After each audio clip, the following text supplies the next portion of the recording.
Film, met with our players yesterday, and you can't allow any part of failure to win or losing, however you want to say it, creep into the program. And I think about the TCU game. I saw a lot of guys that were sad, disappointed, upset, yes, but more of that first time in the stadium. Got a chance to do a lot of positive things, and just an offense, defense, special teams, left some things out there. And then I think I feel the resentment of Sunday, and Sunday was more of just anger. Guys were after they watched film, pissed about not being able to capitalize. Did so many good things, did a lot of positive things on all three phases of the game, and then did some things very, very well. And then when it really mattered, or maybe he did it right 5 times and 6th time it wasn't great. I think as coaches we got to take a personal inventory and have done that. But I try to accentuate some of the positives. I look at kickoff coverage. Obviously, we gave up the huge one at the end, but I believe the first 4 or 5 times, tackles inside the 15, tackles inside the 20, the plan was really good. And then that last one, we have a couple guys didn't do the exact same thing that we did earlier. Offensively, huge emphasis on second half production, red zone in particular, scoring in the fourth quarter, and did that, and yet weren't able to win the game defensively. Talked in huge emphasis on keeping the ball in front of us, not allowing big plays, and there were, I believe, 4 plays over 25 yards, and those ended up being key point in the ball game. Did so many other positive things. It just made a point to our guys how hard it is and difficult it is to win in the SEC, but something they're very close to being able to say they can do. I know it's very frustrating, but I did encourage them to hold the rope and keep playing. And I think you're going to get an angry group preparing all week, get a chance to put in another good week of preparation, have a home game here, and see what we can do. Health-wise, unfortunately, Jay Red did obviously damage his Achilles, and is actually going over surgery sometime today. Visited with him and his mom a little bit earlier, just laid in front of them. Several options that exist. Obviously, he's a 4th-year player that has a redshirt year available. I think we'll, continue to make decisions as they come. No need to make any hurried ones now. I'll give him all the information possible. Try to gather a couple different things for him first, like in unique case scenarios. I've been a part of a couple of them that. Where I've had a fullback in the past. It was his 4th-year senior, never redshirted, broke his leg in an inside drill, sat out that year, came back, was drafted, played in the league 5-6 years. I was at the University of Wisconsin where there was a guy by the name of Lee Evans who tore his knee tore his ACL in a spring game, missed the next year, came back, was a first-round draft pick a year later. So I'm going to try to give him a lot of different case scenarios that he can bounce off of and absorb. We also have the ability at the end of the year to submit a grade. Even though he only played in 2 games, he can submit a grade at the end of the year and get an evaluation from the NFL, what they say he might be rated as. In addition to that, explore the options of the supplemental draft, which a lot of times that actually has to do with negative situations, ineligibility, and things like that, which, of course, will be no part of what he is. But I want to make sure that because if it's a 6-month recovery, he really wouldn't have an opportunity to get a lot of workout in and evaluations for the NFL before next year's draft. So a lot of different information to process, and we'll work together on that. He had a really good attitude, disappointed, but also understand that Jay Red's been through quite a few of these similar situations where he's had an injury and battled back very, very well. So thoughts and prayers will be with him as we go forward. K. Rich is cleared and should be ready to rock and roll on Tuesday. He played a very, very limited role this past weekend. We got him in there, and he really practiced a little bit on Wednesday. Didn't practice Thursday.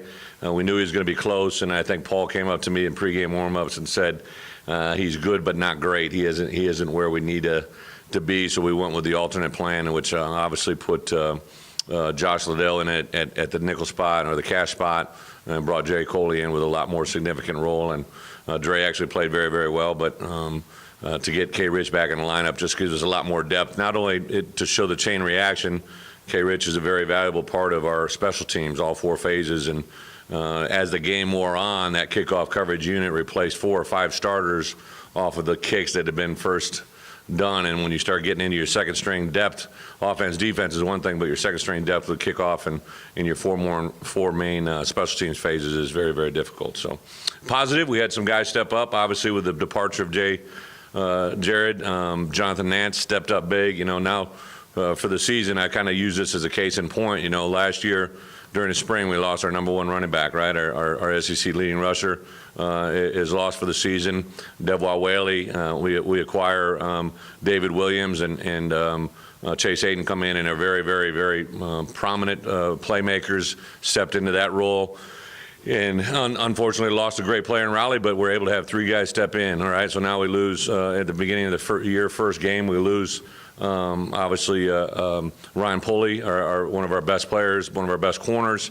Now you had Andre Tolliver take his game to another level. Both safeties are playing extremely well, and now you have Cameron Crowe come in, and even though he wasn't perfect on Saturday, he was out there battling and competing. They tried to test him several times, and he responded very, very well. So the response has been positive there, so nothing would tell me that anything different is good. Now we lost our number one wide receiver. In Jay Red.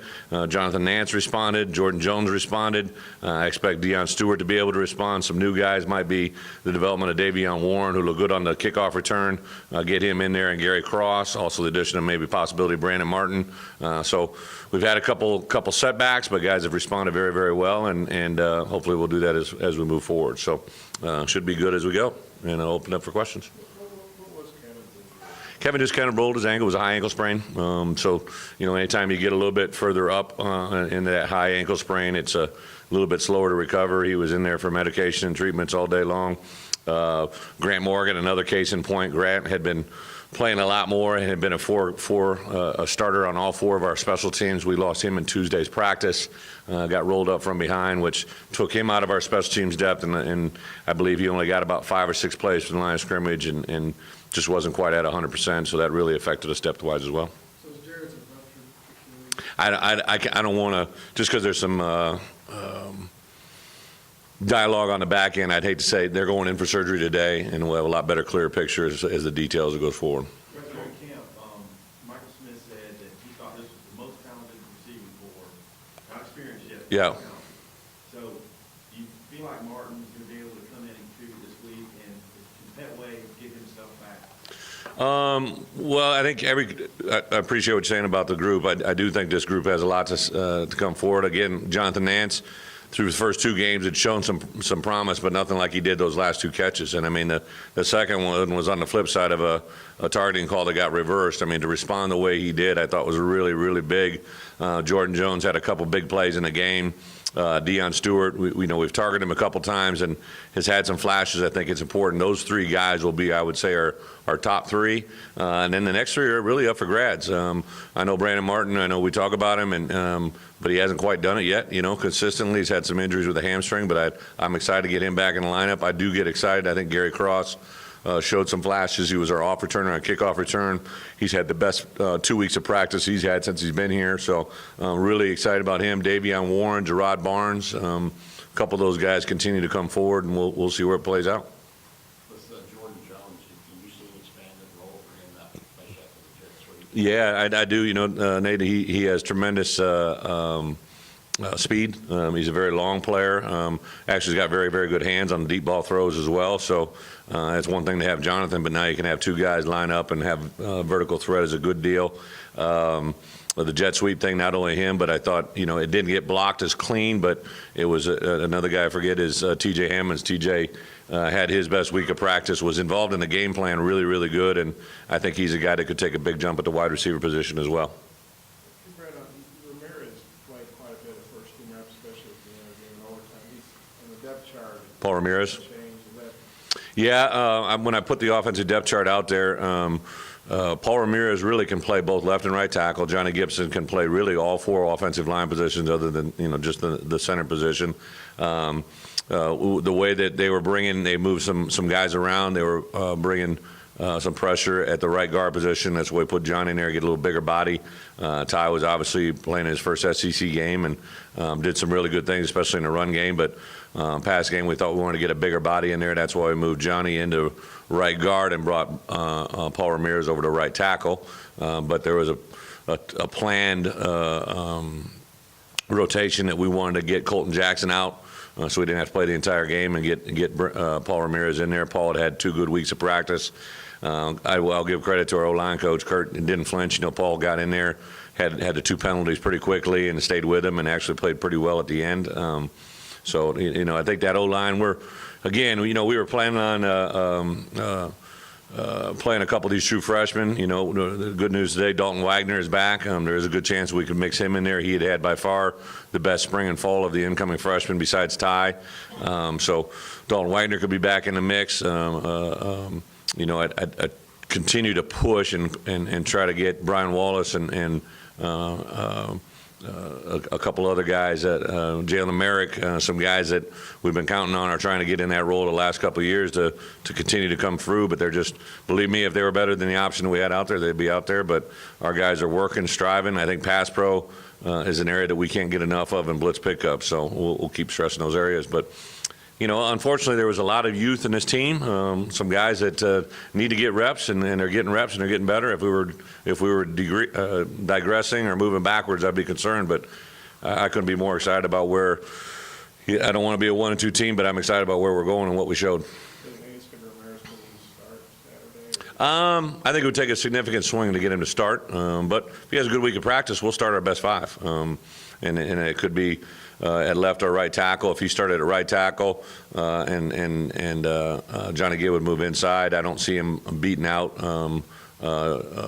Johnny Gibson at right tackle, but it might be for lack of getting our best 5 on the field.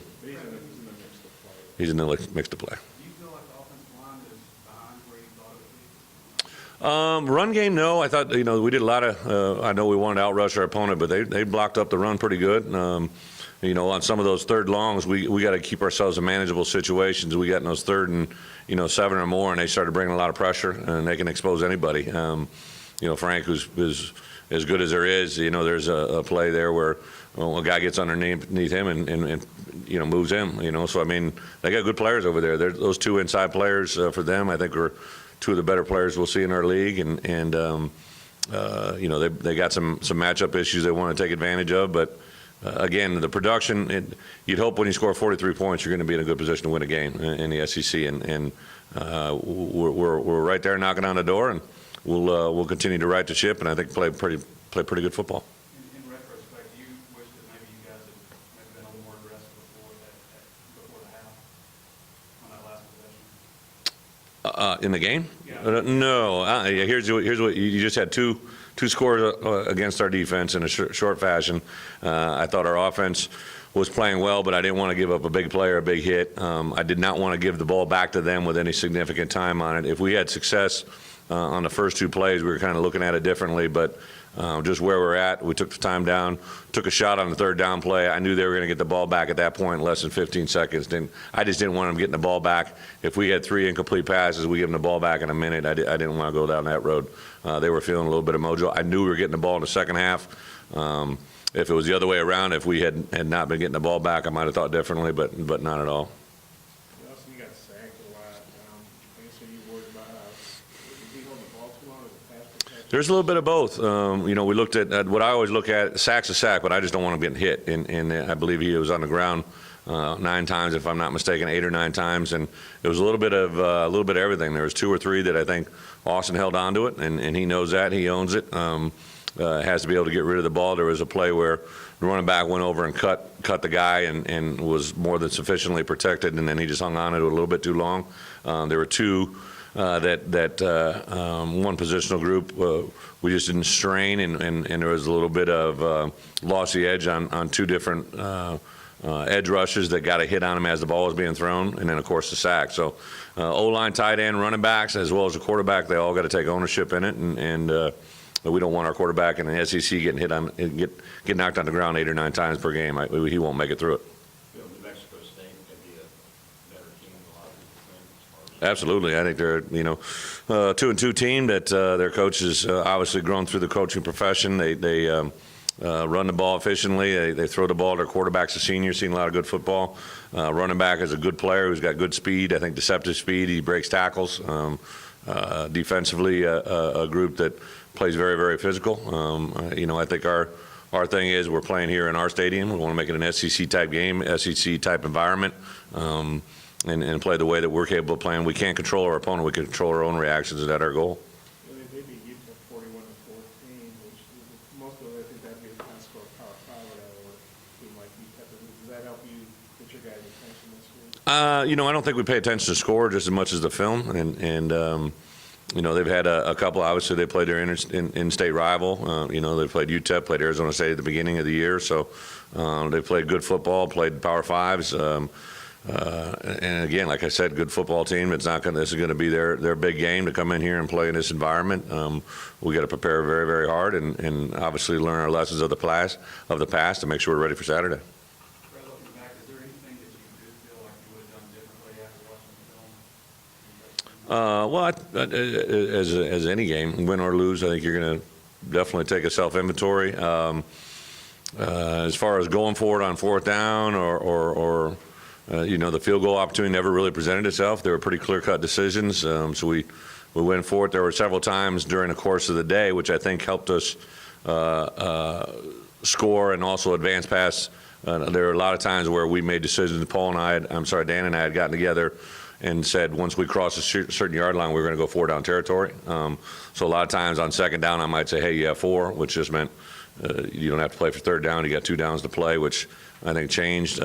Steamboat package I thought was really, with Cole was really, really not just the production of it, but it gave us energy. It gave him energy, gave the guys energy. Wildcat package was good. Defensively, I'd say the big thing is we didn't give up. We have a little formula where we work up a certain percentage of number of times that they lined up, number of times we get lined up correctly, and the number was very, very small, but they capitalized on big hits. There was 4 plays that were mistakes on our behalf that resulted in scoring plays for them and ended up being a big part of the game. But it was offense, defense, special teams, all 3 phases had a hand in our success, and all 3 had a hand in our failure. And I'm responsible for all 3, so it all goes on me. But I think the part that we have to do is understand there was a lot of things can get lost and that were positive, and if you ignore them, they may never come back. And there were so many positive things for what we did. I think our kids need to hear it. They definitely heard the negative side yesterday. Now as we move forward, I got to hear the positives. Yeah, no, Lambert didn't get to try and field goals. How passionate he did. You know what? He hit the ball really well. I think he hit a 54 in pregame. Stroked the ball extremely well. The kickoff coverage, a lot of it started with a kick, even though they weren't necessarily touchbacks. He placed the ball extremely well. That last kick, the second to last kick that went for a touchdown, obviously they put number 3 back in there. They'd kind of been going back and forth. He was in there, and then he was out of there. 16 was back there. We'd kind of been going back and forth between hashes. We did want to put that ball a little bit deeper than that last, we were trying to put it right over the first row, about to hit the SEC landmark, but he just got under it really well, and that guy caught it, and then we didn't do a great job of getting the guy down. But again, it was kind of the summation. Offense, defense, special teams did so many positive things, and then we'd have one play that would end up getting us. And in the SEC, that's something we got to live with. Or we understand that we can't live with. On the kickoff cover team, did you have 4 replacement guys in at that point? Well, I don't know if I could. Yeah, but there were several, so we have certain guys that start the game, and then, just based on reps. And again, when K. Rich didn't play, so for instance, Santos is a huge coverage guy for us. Josh Liddell is a big cover guy for us. Our linebackers, a couple of them are on the kickoff coverage unit. So there were some guys in there that were on at the end that weren't on the first couple. I don't know the exact number, but I would imagine 3 to 4.